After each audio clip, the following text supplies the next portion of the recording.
Ladies and gentlemen, we've done several podcasts on the channel, directly and or indirectly referencing probably one of the most underrated actors of all time, Mark Lenard, because of his connection with Planet of the Apes and Star Trek, the original series, Star Trek: The Next Generation, the Star Trek movies.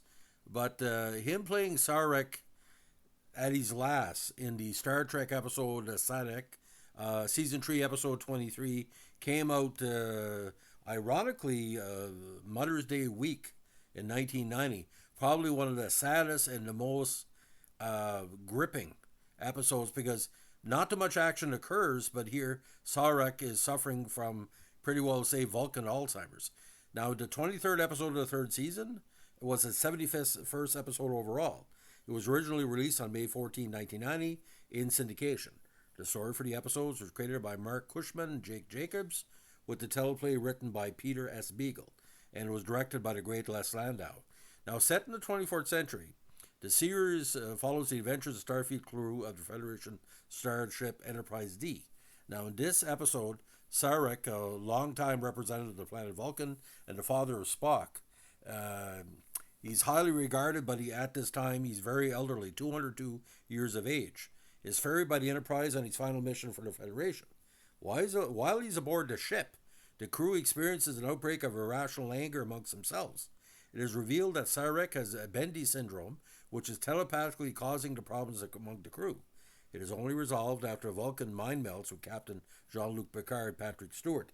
And ironically, the closest that the crew of the Enterprise has to the Vulcans is Jean-Luc Picard because he's a very logical captain. Now, this is probably a continuation of the perfection of Patrick Stewart's performance as Picard in that third season because you're looking at fighting the Borg, you're looking at different episodes, and it's pretty dramatic, this episode.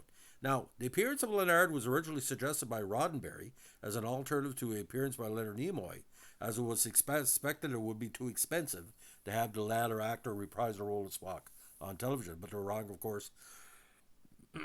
He showed up as sort of an unofficial sequel to the Sarek episode later on, not to give it away. Roddenberry had previously barred references to Star Trek in the original series and the Next Generation, although he did pursue having DeForest Kelly as Leonard McCoy in the pilot launch feature Encounter at Farpoint. The inclusion of Sarek in his namesake episode, along with the mention of Spock, was seen by the crew of the Next Generation as a breakthrough, allowing them to reference original series more freely in the future. Sarek's failing health was intended to be a reference to the declining health of Roddenberry, but kind of reflects all people that suffer from Alzheimer's or dementia at the end of life. A lot of us do. They say in certain populations across the world, upwards of 30%. Now, the show did quite good in Nielsen's with 10.6. It was praised by critics, who lauded the performances of both Lenard and Stewart. Now, in it, Federation Ambassador Sarek, a Vulcan, has arrived on board the Enterprise with his human wife, I think he's maybe third wife or second wife, as for sure, the great Joanna Miles, who plays Perrin. His mission to attend a conference and lay the foundation for trade relations between the Federation and an alien race called the Ligarans, after which time he will retire due to old age. Though Captain Picard and his crew attempt to provide for Sarek and have arranged for a chamber music concert for him, the ambassador expresses apprehension and annoyance.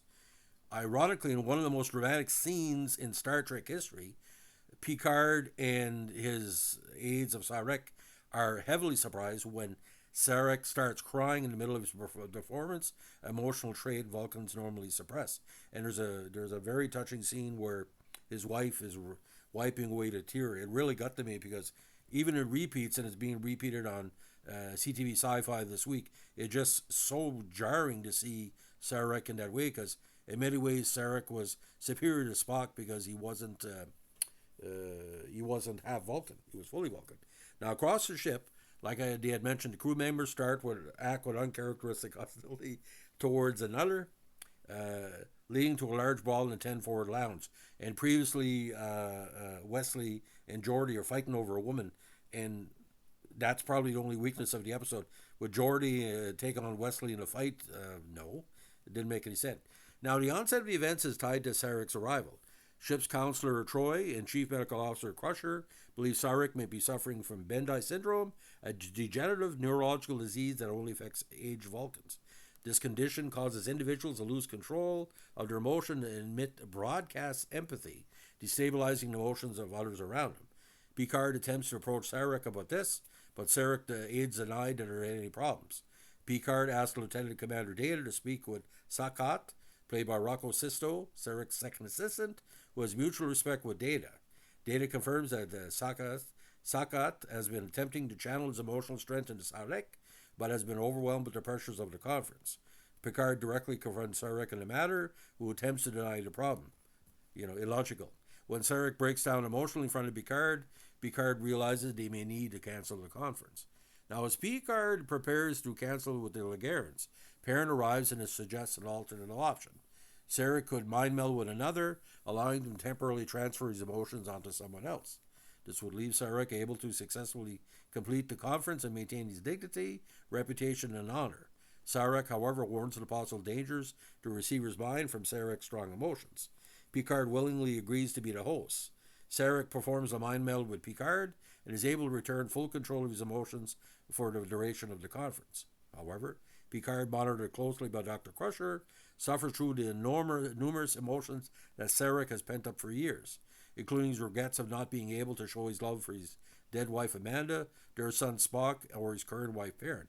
Now, there's some confusion because when Patrick Stewart is making this speech at Sarek, there's kind of a reference to Spock being dead indirectly, but I think it has to do with Amanda.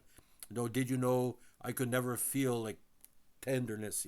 It's a shocking scene, but Patrick Stewart, my God, he hits it out of the park because he's acting like Sarek, Mark Lenard would act. So he was channeling not only Sarek, but Mark Lenard's presence as the Vulcan. Now, as we lot we know, Sarek, besides Spock, was the most important Vulcan of the original series, and we designed a lot of our attitudes and respect for the Vulcans because he was pure Vulcan. He was the logical choice to have that banner because Spock was half and half. Now, with the conference successfully completed, Sarek prepares to take his leave. Picard lets Perrin know of Sarek's love for her, and Perrin says she's always known it. Sarek thanks Picard for his kindness, and with deep respect states, "We will always retain the best part of the other inside us." There is a sequel to this. I don't want to give it away too much, but boys, oh boys, you think that's ripping. The sequel's even worse. Now, following Roddenberry's suggestion that the next generation would be unable to afford again Nimoy Spock, it was suggested in a memo that Lenard could appear as Sarek. Lenard has made his first appearance as Sarek in Journey to Babel, and Trent Christopher Guinino and Eric A. Stillwell began to work on a script involving both Lenard as Sarek and Denise Crosby as Tasha Yar. This was because Crosby told Stillwell that she wanted to return to the show after her character was killed off in Skin of Evil in the first season of Next Generation. The script would change over time to become Yesterday's Enterprise. Now, Guinino and Stillwell's original pitch for Yesterday's Enterprise featured a team of Vulcan scientists led by Sarek. They accidentally traveled to the past using the Guardian of Forever, a time portal seen in the original series episode, The City of the Edge of Forever, and killed Surak, the founder of modern Vulcan logic. When they return to the present, they find that their Vulcans are allied with the Romulans and at war with the Federation. Only Sarek and his Vulcan scientists are unaffected by the change, and so he elects to return to the past and replace Surak, allowing the timeline to be restored. Michael Piller was not happy with the script, as he wanted the episode to be more centered on the Next Generation cast. As such, Sarek and the Guardian were dropped from the story. But at that time, there was no special effects that could be done on a cheap basis to get it done. Now, when it's pitched by Cushman and Jake Jacobs, the idea which formed the basis of Sarek featured an original character instead of Sarek. The staff writers felt the degenerative disease concept would be a subject that viewers could relate to, as it could be a metaphor for dementia in the elderly. The element of the plot wherein the disease would cause telepathic problems for the rest of the crew was then developed, with Sarek added to the plot at a late stage in order to ensure an emotional impact on the audience. Pilar said that it brings home the idea that even the greatest of men is subject to illness. He also said that the plot was a direct reference to the declining health of Roddenberry, and the script was written by noted fantasy author Peter S. Beagle, best known for his 1968 novel, The Last Unicorn. Now, because of the chronological difference between the settings of the original series and NG, it was decided that Sarek's first wife, Amanda Grayson, would have died by the time of the events of Sarek. As such, the character of Perrin was created as the second human wife for Sarek, and Perrin was again played by Joanna Miles in her first Star Trek appearance. Both Miles and Lenard would return the same roles for the first part of the fifth season episode Unification. The writers and producers were nervous about mentioning Spock and Sarek, with an early version of the script only calling for a reference by Picard to Sarek's son's wedding. The third season had seen a relaxation in Roddenberry's previous direction that The Next Generation could not touch on aspects of the original series. There was especially seen as the end of Sarek, in which Picard mentioned Spock by name during the mind meld. Pillar later described this one as the breakthrough which allowed us to open the doors that allowed us to begin to embrace our past. Now, the episode features several works of classical music and a concert meant to feature music by Wolfgang Amadeus Mozart. While the first is Mozart's String Quartet No. 19 in C major, the second piece is String Sextet No. 1 by Johann Brahms. The rest of the episode was scored by Dennis McCarthy. Sarek was one of several episodes on which he worked. Now, story editor Ronald D. Moore thought that Sarek was better than Journey to Babel and allowed Lenard to do some solid acting. I don't believe that. Journey to Babel is just, there's a lot of shit going on, especially the pig people. See, the character Sarek was better in this episode, but wasn't better. This episode wasn't better than Journey to Babel. It was better once Unification came in, and like it could have been a major movie like the sequel. Now, director Les Landau also praised Lenard's performance, saying that a moment when a tear rolls down Sarek's face was portrayed by something special, and I think is a top 100 TV movie moment of all time, in my opinion. He added that the dynamics of the mind meld scene reached a level that is classic in Star Trek history. Because back in the day in the media, we all knew where we were when we saw that episode. We were talking about that months later. One critic called Stewart's performance as truly spectacular, and the mind meld scene, get this, was shot in one take. Now, it aired on broadcast syndication during the week of May 12th, 1990. Again, very strong ratings, and the highest ratings received by the series since Captain's Holiday 6 weeks before. No episodes of Next Generation received higher ratings until the second part of Best of Both Worlds, which opened the fourth season. Now, critical reception, quite strong. Most viewers gave it between 7 and 10 out of 10. The Hollywood Reporter got the last say of it. It's considered a top 25 episode. I would give this top 15, not because the weakness of Lenard's performance, but the other, like the Vulcan characters and some of the scenes with Geordi and Wesley Crusher were just basically stupid. The fight in 10 Forward was a little bit too jokey for me. But with Picard and Lenard joining together, and there's some looping problems in the episode as well. Now, in 2014, I don't know what type of critic ranked it as the 70 best of the Star Trek 700 episodes. I don't think so. Overall, it's at least top 30, because there are certain key episodes of Star Trek The Next Generation, certain key episodes of Star Trek The Original Series or Picard or whatever. I give an example. The early episodes of, what was it? The Man Trap. Shapeshifters and all different stuff. You see the strength of Kirk, the strength of McCoy, the strength of Spock, Uhura wanting to, be treated as not only as a hardworking member of the crew, as a woman. That's a key episode. That's what I'm saying. This was a key episode of Star Trek Next Generation. If you want to see 10 or 15 episodes of the show, you have to have this on your list. Not right away. Like, first season is pretty well a throwaway until the second half. Like the episode with the bugs when they're taking over that, which was never talked about again, but it's okay. Now, the first home media release of Sarek was on VHS in 1995 in the States and Canada. It was later included on the Season 3 DVD box set, released in 2002, and the Blu-ray, of course, came out 11 years ago. Personally, I give it 8.5 out of 10. And why I don't give it any bigger than that? It's Season 3, it's every episode's at least a 7. There's very few, even Tin Man, a lot of people don't like it. I do, like I said. They're dealing with a lot of issues regarding disability or beyond the human experience. Even Menage a Troy it's the next episode, like with the Ferengi.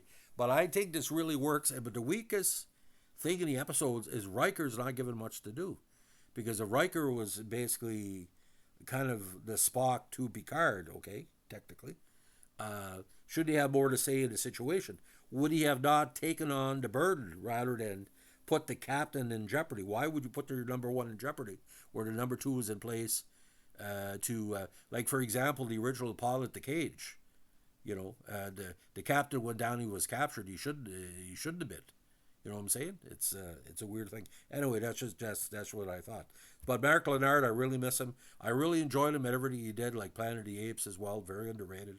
And but to see Star Trek 4, where he was strong and vital, and to see this in this episode, it's kind of jarring because Lenard in real life, just like Ricardo Montalban, was larger than life when it comes to the fans of Star Trek, because you're looking at the key supporting characters. He only appeared in just a half dozen episodes and movies, but we always remember him because when we take Vulcans, pure Vulcans, it's Sarek.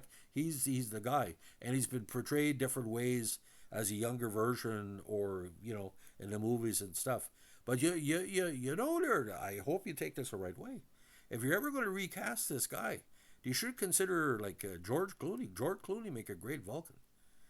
He's never been approached. I would approach George Clooney because he's hitting that certain age. Sarek is sort of like a man for all seasons.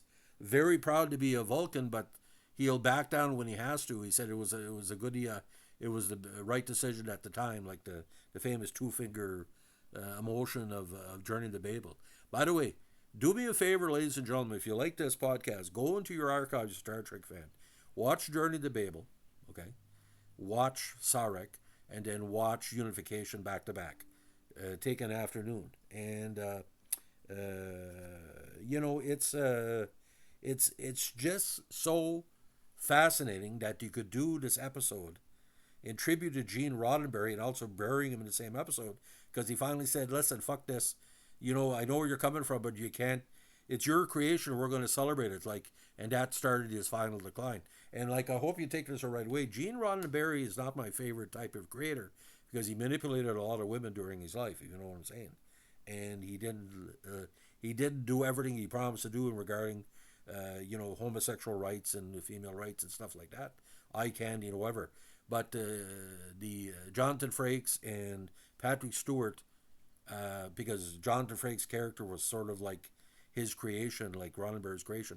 But Patrick Stewart, it took him 2 or 3 seasons to really fully become Picard, and once he did, hit it out of the park. Just like a great elite baseball player, hockey player. We always make the joke about Mark Messier, his first season in the NHL. He could barely score 20 goals, and all of a sudden he was the greatest player besides Wayne Gretzky in the world. So that's how it works. Not too often you hear an Edmonton Oilers reference to Star Trek, but here you have it. So, again, in Canada, it was shown before Hockey Night in Canada. So everybody was discussing the episode. I think around that time was the 1990 postseason, as we say, and it was kind of weird. That was Edmonton Oilers' last Stanley Cup, so against Boston. So we were anticipating that, and this episode, again, 4.5 hours on a Saturday night, watching Hockey Night in Canada, and sometimes baseball would replace it on Saturday night. The hockey game was just tremendous. Great times in Canada. So, ladies and gentlemen, if you like what we're doing here with our Star Trek tribute podcasts and reviews, let us know to like, comment, subscribe, or share. And if you think I'm full of shit, tell me too, because if 99% like it and 1% don't, sometimes the 1% not having their say can never get you to 100%. Nobody's going to be agree everything I say. People don't like my accent for some reason. Well, if we all spoke the same, we'd be a computer or a robot. But there's Americans come on my channel. It's the first time you heard a Canadian speak. So if you first time you heard a Canadian speak, by the way, we don't say a boot. We will tell you to go fuck yourself if you make fun of us, by the way. But we don't pull a gun when we say it. We basically said, listen, go fuck yourself. Let's go for a coffee. So maybe Americans need to be told to go fuck themselves every once in a while. Look at what's going on in the States right now. And, you want a mirror? People criticize Canada. At least we know our faults. According to America, your shit don't stink. And there was a guy came on the channel recently and said, "Oh, I don't like the way you pronounce a certain word." And I told the guy I pronounced Canada, and he blocked me. Anyway, Canada. Anyway, thanks for listening, guys. Have a good one. And don't forget, St. Patrick's Day around the corner. Scare an Irishman by going up to them and say, potato famine. Say like John Belushi. Have a good one. Bye.